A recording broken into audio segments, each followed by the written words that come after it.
আসসালামু আলাইকুম। সবাইকে আমার কুকিং চ্যানেলে স্বাগতম। আজকের রান্না করব চিকেন চাউমিন। প্রথমে সস বানিয়ে নিব।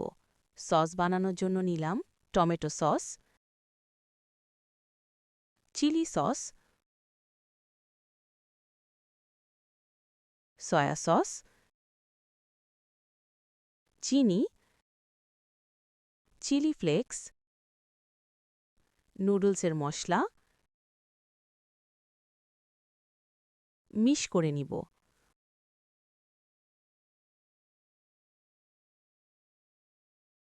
পরিমাণ মতো নিলাম মুরগির মাংস, স্বাদমতো লবণ, গোলমরিচ গুঁড়া, সয়া সস, ভিনেগার, আদা বাটা ভালো করে মাখিয়ে নিব।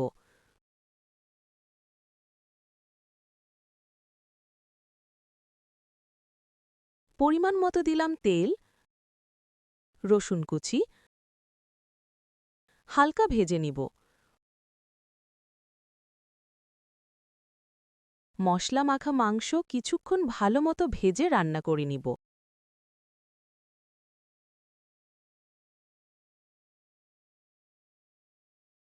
এখন আগে থেকে বানানো সস দিয়ে দিলাম।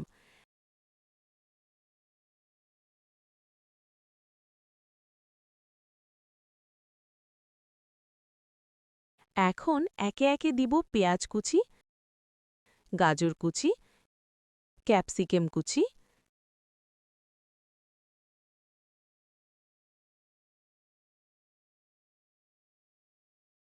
দিলাম সিদ্ধ করা নুডলস,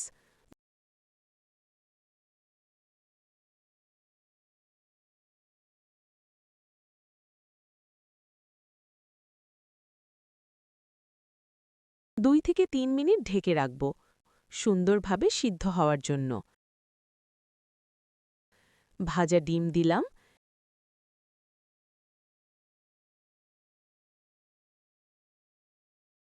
কিছুক্ষণ রান্না করে নিলাম।